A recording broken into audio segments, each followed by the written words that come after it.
Welcome to Shashi TV.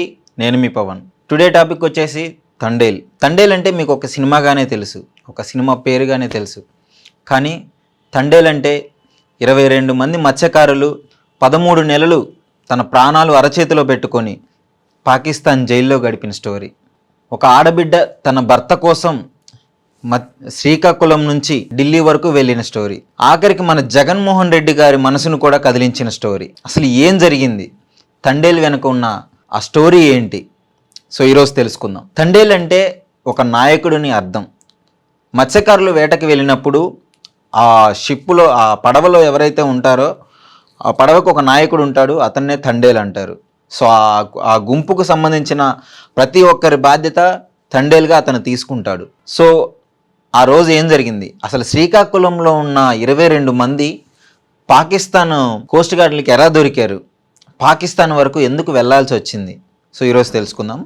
So ఇక్కడ శ్రీకాకుళంలో మత్స్యకారులు ఎవరైతే ఉన్నారో రామారావు గారు, ఆయన రియల్ స్టోరీ కొన్ని ఇన్సిడెంట్లు తీసుకొని తండేల్ మూవీ తీయడం జరిగింది. సో ఇక్కడ నుంచి వాళ్ళు గుజరాత్కి వెళ్ళడం జరిగింది బ్రతుకు తెరువు కోసం. ఇక్కడ సరైన సదుపాయాలు లేక ఇక్కడ చేపలు పట్టడం వాళ్ళకి ఇబ్బందికరంగా ఉండి, అంటే వాళ్ళ బోట్లు ఖరాబ్ అయ్యి ఇక్కడ సరైన వసతులు లేక బోట్లు ఆపేదానికి సో గుజరాత్ వరకు వెళ్ళారు. సో అక్కడ 20 కిలోమీటర్స్కి ఒకసారి అయితే ఆ సదుపాయం ఉంటుంది. సో అక్కడ బోట్లు అయితే ఆపుకోవడానికి వీలుగా ఉంటుంది. సో అందుకని ఇక్కడ నుంచి వాళ్ళు గుజరాత్ వరకు వెళ్ళి నెలకి 15,000 జీతం కోసం వాళ్ళ కుటుంబం మొత్తాన్ని ఇక్కడ శ్రీకాకుళంలో వదిలేసి గుజరాత్ వరకు వెళ్ళి అక్కడి నుంచి సముద్రంలోకి చేపలు పట్టడానికి వెళ్ళేవారు. సముద్రంలో చేపలు పట్టడానికి 30 రోజుల వరకు సముద్రంలోనే ఉండేవాళ్ళు. వాళ్ళు వెళ్ళిన 30 రోజులు వాళ్ళు బతుకున్నారా లేదా అని ఎవ్వరికీ తెలియదు. మళ్ళీ ఇక్కడికి వచ్చి వాళ్ళ ఫ్యామిలీకి ఫోన్ చేస్తే కానీ వాళ్ళకి తెలియదు. సో ఎందుకంటే సముద్రంలో సిగ్నల్స్ ఉండవు, అక్కడ మీ అందరికీ తెలిసిందే ఇబ్బందికరంగా ఉంటుంది, సరైన సదుపాయాలు కూడా ఉండవు. సో ఏం జరిగిందంటే ఆ రోజు గుజరాత్లో పనిచేసే వాళ్ళు 22 మంది మన తెలుగు వాళ్ళు అందరూ వేటకైతే బయలుదేరారు. వేటకు వెళ్ళారు. 29 రోజులు కంప్లీట్ చేసుకున్నారు. వేట మంచిగా సాగింది. సో అది మొత్తాన్ని, ఆ చేపలన్నింటినీ తీసుకొని వచ్చే ప్రాసెస్లో వాళ్ళ GPS ఖరాబ్ అవ్వడము, ఆ రాత్రిపూట మంచు విపరీతంగా పడడము, సో వాళ్ళకి ఆ పెద్ద పెద్ద అలలకి దారి అయితే తప్పిపోయారు. సో వాళ్ళకి ఎక్కడికి వెళ్తున్నారు ఏంటి అనే విషయం కూడా తెలియదు. సో వాళ్ళకి తెలియకుండా పాకిస్తాన్కి సంబంధించిన ఆ ప్లేస్లోకి అయితే వెళ్ళడం జరిగింది.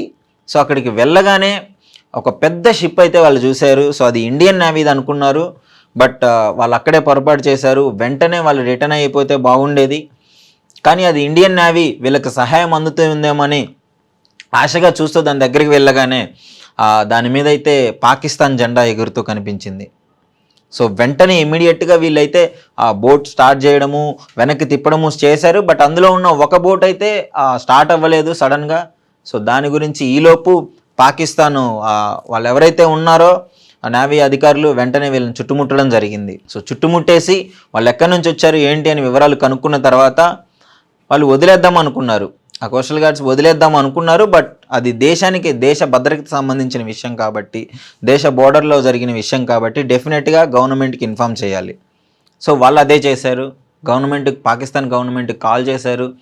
చేసి ఇక్కడ ఈ విధంగా 22 మంది మన ప్లేస్లోకి అయితే రావడం జరిగింది, మన సరిహద్దులోకి రావడం జరిగింది. సో వీళ్ళని ఏం చేయమంటారు అని పాకిస్తాన్ గవర్నమెంట్ని అడిగినప్పుడు సో వాడు ఇమ్మీడియట్గా అరెస్ట్ చేసేయండి అని ఆదేశాలు ఇవ్వడం జరిగింది. సో ఆదేశాలు విన్న వెంటనే 22 మంది గుండెలు ఏ విధంగా భయపడ్డాయో మీరు ఇమాజిన్ చేసుకోవచ్చు. సో ఎందుకంటే పాకిస్తాన్ సరిహద్దుల్లోకి వెళ్ళారు. వీళ్ళు మన తెలుగు వాళ్ళు ఎక్కడో మారుమూల గ్రామంలో ఉండి చేపలు పట్టుకొని వాళ్ళు బ్రతుకు తెరువుగా అమ్ముకునే వాళ్ళు అంత పెద్ద అధికారుల చేతికి చిక్కడము. పైగా పాకిస్తాన్ అంటే చిన్నప్పటి నుంచి చాలామందికి తెలుసు, ఇండియాకి పాకిస్తాన్కి అస్సలు పడదు. సో అలాంటిది పాకిస్తాన్ తీసుకెళ్తే అక్కడ వాళ్ళు ఎలా ఉంటున్నారు ఏంటి, ఏమైపోయినా చంపినా అడిగే దిక్కు దివానా ఉండదు. అలాంటిది ఈ 22 మంది ప్రాణాలు గుప్పెట్లో పెట్టుకొని అసలు ఏం జరుగుతుందని వెయిట్ చేస్తున్నారు. సో వీళ్ళందరినీ అరెస్ట్ చేయడం అయితే జరిగింది. సో అప్పుడైతే వాళ్ళకి తినడానికైతే ఫుడ్ ఇచ్చారు కోస్టల్ గార్డ్స్ అయితే అనేది చెప్తున్నారు. సో వాళ్ళకి ఫుడ్ ఇచ్చిన తర్వాత ఆ పాకిస్తాన్లో ఉన్న లోకల్ జైల్లోకి అయితే తీసుకెళ్లారు. వాళ్ళ లీగల్ ఫార్మాలిటీస్ అన్ని కంప్లీట్ చేసుకున్నారు. సో ఎక్కడి నుంచి వచ్చారు ఏంటి వాళ్ళ పేర్లు అవన్నీ నమోదు చేసుకున్నారు. చేసుకున్న తర్వాత వాళ్ళని కరాచీకి పంపించడం జరిగింది. కరాచీకి ట్రాన్స్ఫర్ చేసి ఆ జైల్లో వేయడం అయితే జరిగింది.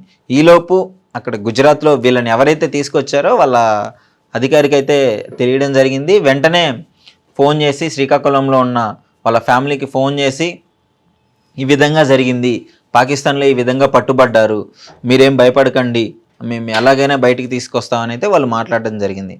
కానీ తెలుసు కదా, అంటే ఇక్కడున్న ఈ శ్రీకాకుళంలో ఉన్న వాళ్ళ ఫ్యామిలీ మొత్తానికి ఆ 22 మందే దిక్కు. వాళ్ళు పని చేస్తేనే వీళ్ళకి ఫుడ్డు. అలాంటిది వాళ్ళందరూ ఒకేసారి దొరకడము. ఈ మత్స్యకారుల కుటుంబం ఎలా ఉంటుందంటే ఒకే ఫ్యామిలీ నుంచి సో ఎదిగిన కొడుకులు తండ్రి అందరూ కలిసి ఒకేసారి వెళ్ళిపోతారు. సో సంపాదన వాళ్ళు తెస్తేనే తప్ప వీళ్ళకి ఏముండదు. అలాంటిది ఒకేసారి అందరూ ఇలా అవ్వడంతో తీవ్ర మనస్తాపానికి గురయ్యారు. సో వీళ్ళకి ఎవరిని అడగాలి, ఎవరితో మాట్లాడాలి, ఎలా రియాక్ట్ అవ్వాలి, ఎక్కడ అప్రోచ్ అవ్వాలనేసి ఏమీ తెలియదు. వీళ్ళు భయపడుకుంటూ ఏడ్చుకుంటూ ఇక్కడే ఉన్నారు. సో అక్కడైతే వాళ్ళని పాకిస్తాన్ తీసుకెళ్ళిన తర్వాత చిత్రహింసలు పెట్టారంట. ఏ పని పడితే ఆ పని చేయించారంట. అంటే జనరల్గా ఇండియన్ వ్యక్తులు ఉన్నారు జైల్లో అంటే వాళ్ళని ఏ విధంగా ఎంత చిన్న చులకనగా చూస్తారో మనందరికీ తెలిసిందే. అలాంటిది పాకిస్తాన్లో అంటే ఇంకా దారుణం. వీళ్ళు అక్కడికి వెళ్ళే లోపే ఆ కరాచీ ఆ జైల్లో ఎవరైతే ఉన్నారో 400 మంది వరకు ఇండియన్ ఖైదీలు ఉన్నట్లయితే వాళ్ళు చూశారంట. వాళ్ళకి ఇంకా భయం ఎక్కువైపోయింది. అంటే ఇంతమంది 400 మంది ఈ జైల్లో ఉన్నారు, ఇంకా మనం రిలీజ్ అవుతామా అవ్వమా అని చెప్పేసి ఒక్కొక్కరిని మీరు ఎప్పుడు వచ్చారు అని కనుక్కుంటే వాళ్ళు ఒక్కొక్కరు 2 సంవత్సరాలు అవుతుంది, 3 సంవత్సరాలు అవుతుంది, 4 సంవత్సరాలు అవుతుంది అని చెప్పడం జరుగుతుందంట. వీళ్ళకి ఇంకా ఆ లోపల భయం అయితే ఎక్కువైపోయింది. ఇప్పుడు ఏంటి మన పరిస్థితి, అసలు మనం ఇక్కడికి వచ్చామని మన ఫ్యామిలీస్కి తెలుసా, వాళ్ళని ఎలా అప్రోచ్ అవ్వాలి, వాళ్ళ మనసులో అంతా ఇదే బాధ. వాళ్ళు ఏడుస్తూ ఇండియన్ జైలర్స్ వాళ్ళు ఎవరైతే ఉన్నారో మన ఇండియన్స్ ఖైదీలు వాళ్ళందరినీ చూసి భయపడుకుంటూ కనీసం ఒక 2 రోజులు అయితే వాళ్ళు ఫుడ్ కూడా సరిగ్గా తినలేదు, మనసులో ఆ బాధ పెట్టుకొని అయితే మనకు క్లియర్గా తెలుస్తుంది. సో తర్వాత ఇంకో విషాద ఘటన ఏంటి అంటే వీళ్ళు వెళ్ళే 6 నెలల ముందే ఒక ఇండియన్ను చంపేశారంట. అంటే జైల్లోనే 2 వ్యక్తులు గొడవపడుకొని ఇండియన్ వ్యక్తిని అతి కిరాతకంగా చంపేశారంట. సో అలాంటిది వీళ్ళకి ఇంకా భయం ఎక్కువైపోతుంది. ఎందుకంటే వీళ్ళు ఎవరిని ప్రశ్నించలేరు, అది మన దేశం కాదు, మన అధికారులు ఉండరు,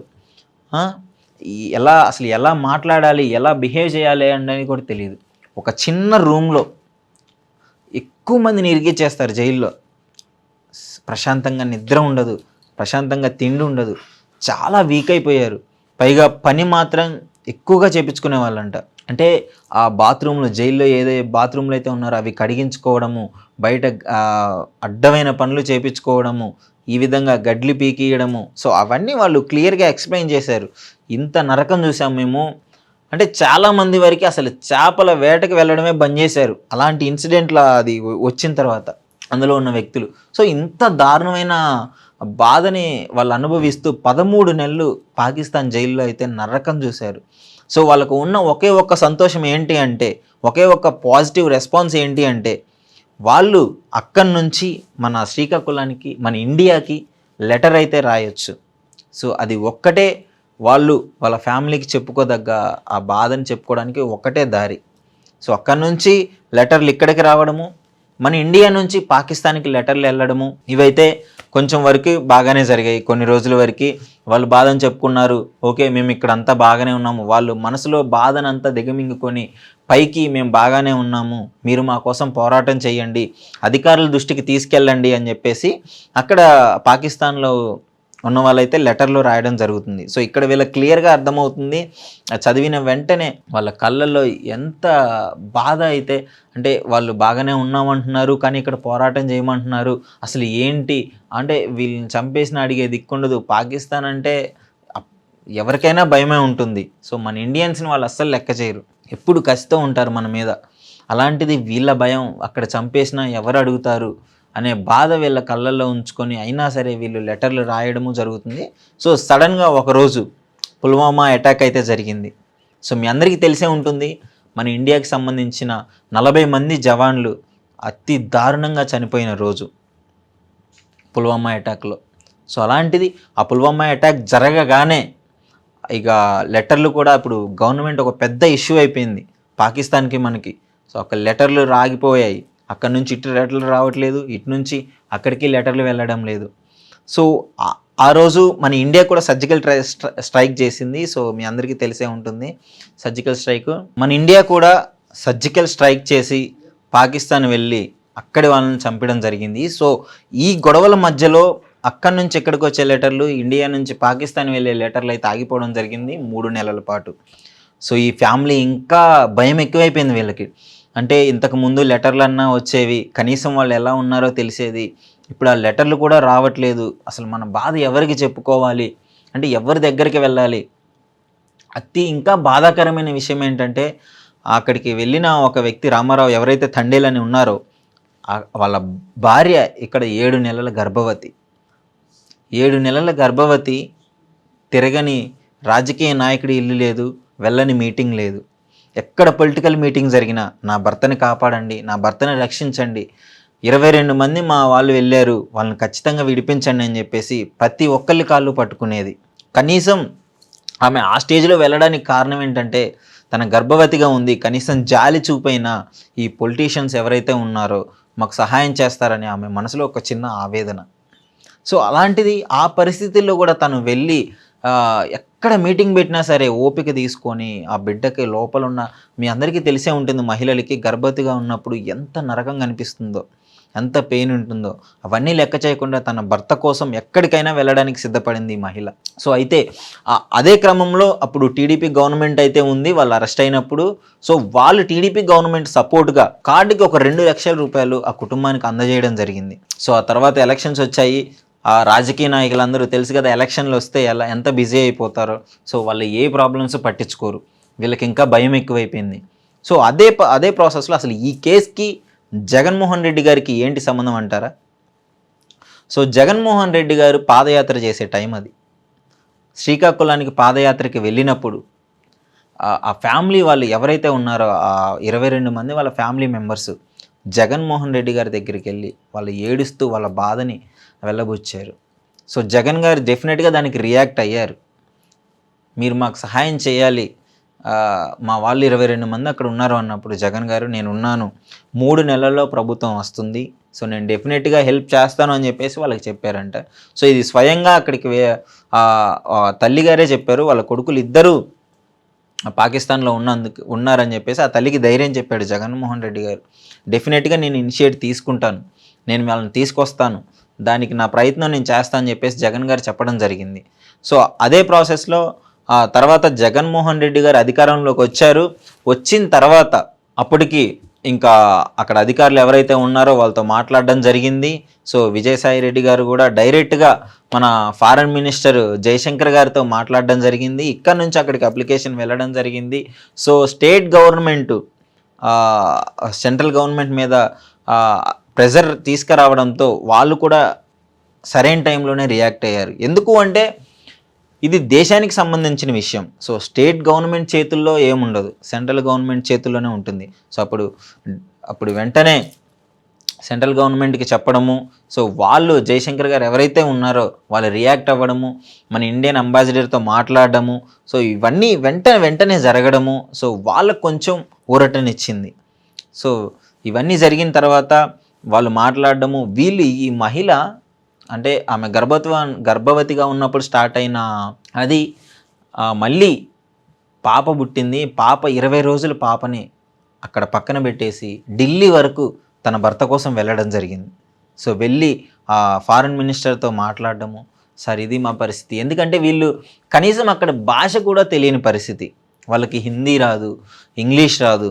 అంటే వీళ్ళ బాధని అక్కడ ఉన్న పొలిటీషియన్స్ అందరూ ఆ కళ్ళల్లో నీళ్ళని చూసి, వాళ్ళ ముఖ కదలికలను చూసి, వాళ్ళ హావభావాలను చూసి మేము డెఫినెట్గా మీకు హెల్ప్ చేస్తామని చెప్పడం జరిగింది. అంటే వీళ్ళ కళ్ళల్లో అంత బాధ, అంటే ఎవరికైనా ఉంటుంది కదా, కుటుంబ పెద్ద వాళ్ళని అక్కడ వదిలేసి సో పని చేయడానికి బ్రతుకు తెరువుకు వెళ్ళినప్పుడు ఎవరైనా ఊహిస్తారా పాకిస్తాన్ జైల్లోకి వెళ్తారని చెప్పేసి?